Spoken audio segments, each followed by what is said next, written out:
With Topaz's release in Honkai Star Rail, there's a lot of conflict on whether someone you should pull for or you should skip. Topaz is a sub DPS character who's able to apply a follow up that boosts the damage of follow up attacks, and while you can play her as a hyper carry, that's not where her real power lies. All of her attacks are considered follow ups. Her partner, Numby, is also considered his own entity, which in comparison to Jing Yuan and his Lightning Lord, who are treated as one combined entity, this is great because if Topaz were to get CC'd, this wouldn't stop Numby from taking his own action. Her skill, Difficulty Paying, applies a Vulnup that increases damage of any follow-up target with the Proof of Depth mark. Proof of Depth mark, when entering combat, is already present on field, but by using this skill, you're able to change the target as afflicted with it. This is important because when it's Numby's turn, he will attack the target with this mark. Topaz's talent, Trotter Market, allows Numby to become a part of the action order. Numby starts at 80 speed and will attack once it reaches its turn. Special caveat that makes Numby's gameplay interesting is that when anyone attacks the target with the Proof of Depth mark, with a follow-up attack, this will allow Numby to advance forward by 50%, basically also allowing them to attack sooner and more frequently. Numby is considered their own character, will not receive buffs when attacking on his own turn that are present on Topaz. However, if you were to use Topaz's skill on her turn to allow Numby to attack, they will gain the buffs that are present on Topaz. Vulnups and defense downs on the enemies are fair game, however, and Numby will go hog wild. Her ultimate, Turn of Profit, allows Numby to enter the Windfall Bonanza state, increasing their damage multiplier as well as their crit damage multiplier, and allows for the advance forward to be triggered by basic skills and ultimates, no longer requiring the follow-up requirement. Topaz's kit plays great within itself, and is truly our de facto follow-up character. The gimmick is done well, and allows for a new team archetype to try and build around attempting to get Numby to get as many actions as possible. However, the truth is, Topaz isn't as good as she can possibly be, and her true team members may not be in the game yet. It's hard to outright say a character is future-proof, but it feels like Hoyoverse is releasing Topaz with something or someone else in mind to coincide with her. With all of her current partners, you can tell that they're not really fitting that role entirely, and it leaves room for you to want more. Let me explain. To start it off, I'm going to go over each character in the game that currently has follow-ups in their kit. Try to explain the positives and negatives with how they revolve around Topaz and Numby. Blade is the next character we will mention. While Blade does have a follow-up attack in his kit, it relies on him receiving 5 different instances of HP loss to then trigger an AoE slash, which does hit multiple times. Because of this, Numby will advance 100% forward to then be able to take the next action in the turn order.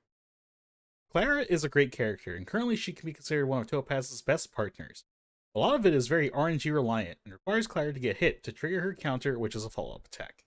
Clara's ultimate, however, when Clara or an ally is attacked, Swarog will launch a counter attack and also deal damage to adjacent enemies from the main target.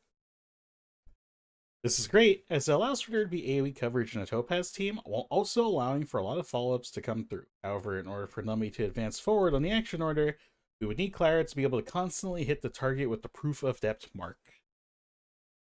March is the next character that we'll talk about. She gets 2 follow-ups per turn on a shielded character, which she applies by her skill. Her follow-ups will trigger on the enemies that attack said shielded character, so while there is a chance we can get lucky with who March decides to follow-up attack, there's a high chance it may not be the target with the Proof of Depth mark. Erda, while I'm a big fan of her AoE follow-up attacks, getting this to trigger constantly does become hard, and a bit limiting because it triggers once the enemy hits below 50% HP. After a certain amount of time, her runs out of these AoE chances, and it's pretty much over for her in that regard. Jing Yuan gets a nice damage boost for his Lightning Lord with Topaz joining the roster. And in terms of damage, it's probably going to yield the best results for him and Topaz on the team. But it ignores the majority of Topaz's kit, and she's basically just there for the Vulnup. You get a better result, if not more, by running Tigyon and Pela instead. Lightning Lord being the only instance of follow-up is rough for Topaz and Numby as well. And it doesn't get much chances to attack as well, since he's more of a ramp-up for one big instance of damage. Himeko, while being a great pairing for Topaz in the current fire team with Asta, it leaves a lot of room for growth, and also suffers if the enemy isn't weak to fire. Her follow-up is from breaking, and for mono fire, this isn't actually that bad to handle. Himeko does also help by allowing for AoE damage to be contributed to the team, so Topaz being a single target character isn't so bad. But that's all about where it ends for the synergies these two have. Kafka is actually probably one of Topaz's most consistent partners. It can offer a lot of follow-up opportunities. After Kafka's turn, you can trigger another follow-up from basic attacks, which can benefit Topaz by making her be able to play an SP-positive sub-DPS role. which can allow Numby to attack pretty much every single turn easily. Topaz's basic and Kafka's follow-up allows for 100% advance forward, which will allow him to attack next on the turn order action each time. However, that's about where it ends, because both of these characters are trying to fill different roles, with Kafka being a dot exploder, and Topaz trying to ramp up follow attacks. With all these follow-ups in the game, there's already a lot of options for teams and characters you can build around to get Topaz running and working. But it all feels like we're brute forcing a puzzle with a piece that shouldn't fit, and their true potential just can't be fully utilized correctly by any single one of these characters. Topaz's true partner may not be in the game right now, and they may not be in here anytime soon, but even despite that, Topaz has racked my brain around for a good bit of time, and it really made me enjoy what I like most about these turn-based games, and it's trying out a lot of new options with the toys that we have available. Do I think Topaz and Numby is worth it? Absolutely. Topaz is one of those characters, just like Kafka, who will only grow stronger the longer the game goes on. If follow-up attacks are an interesting archetype for you, I would recommend picking up Topaz and Numby, because she'll benefit anyone that releases in the future as well for the follow-up archetype. Even if you don't pick her up right now, I think that's fine. In the future, once they start releasing more follow-up characters, if you start to get more interest in them, you can pick her up later on a rerun. And that's all I have to say on this topic. Thank you all for watching. This is one of the first attempts at making something like this, so I don't expect it to be perfect.